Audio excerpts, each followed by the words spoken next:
प्रेमानंद महाराज ने राकेश टिकैत से ऐसा क्या कहा, वायरल हो गया वीडियो। किसान नेता और भाकियों के प्रवक्ता राकेश टिकैत प्रेमानंद महाराज से मिलने पहुंचे, जिसका वीडियो वायरल हो रहा है। वीडियो पर तमाम सोशल मीडिया यूजर्स की प्रतिक्रियाएं आ रही है। किसान आंदोलन के बाद चर्चाओं में रहने वाले किसान नेता राकेश टिकैत हाल ही में चर्चित प्रेमानंद महाराज से मिलने पहुंचे। इस दौरान राकेश टिकैत प्रेमानंद महाराज के सामने खड़े थे और महाराज उन्हें शिक्षा दे रहे थे।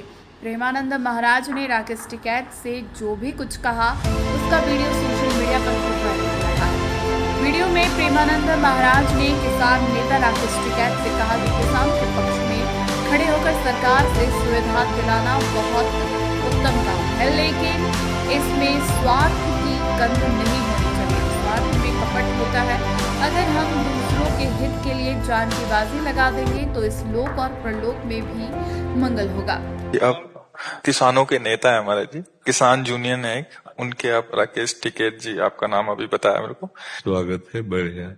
और हमारे जो भारतीय किसान हैं बड़े भोले भाले हैं। हम लोग किसान के घर में पैदा हुए ना, तो जानते हैं कि फसल नष्ट हो गई मानो किसान नष्ट हो गया। कितनी मेहनत करके वो अपनी फसल तैयार करता है और प्राकृतिक नाना प्रकार की, तो आप किसानों के पक्ष में खड़े होकर सरकार से अनुकूलता दिलाना, किसानों को सुविधा दिलाना, ये बहुत उत्तम कार्य है। बस इसमें स्वार्थ की गंध ना हो, खास बात है।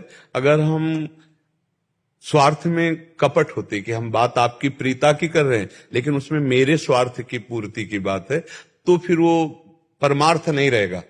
और अगर हम परमार्थ का बहुत दूसरे के हित के लिए अपने प्राणों की भी बाजी लगा देते हैं, तो इस लोक और परलोक में सब जगह मंगल होगा। परहित सरिस धर्म नहीं भाई, पर पीड़ासम नहीं अधमाई। तो हम ये चाहेंगे कि परमार्थ की भावना से युक्त होकर के हमारे देश के किसानों की उन्नति हो, उनकी रक्षा हो, उनके जो समस्याएं हैं उनकी समस्याओं में सब एक साथ खड़े होकर के सहयोग दे। नहीं तो बहुत से किसान असमर्थ होकर आत्महत्या देते हैं, शरीर त्याग देते हैं, क्योंकि उनकी पहुंच नहीं है, उनकी बात कोई सुनने वाला नहीं है।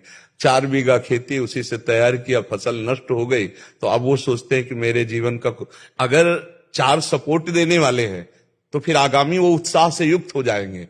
और अगर किसान को सपोर्ट न मिले तो पूरे हर व्यक्ति के तुम रुपया नहीं खाओगे तो अन्न ही ना। हम कह रहे 50 लाख रुपया महीना कमाते तो रुपया खाओगे दाल रोटी, और दाल रोटी पैदा करता किसान। और उसकी अगर सुविधा नहीं बनी, उसकी व्यवस्था नहीं हुई, उसको सपोर्ट नहीं हुआ, तो तुम सोना चांदी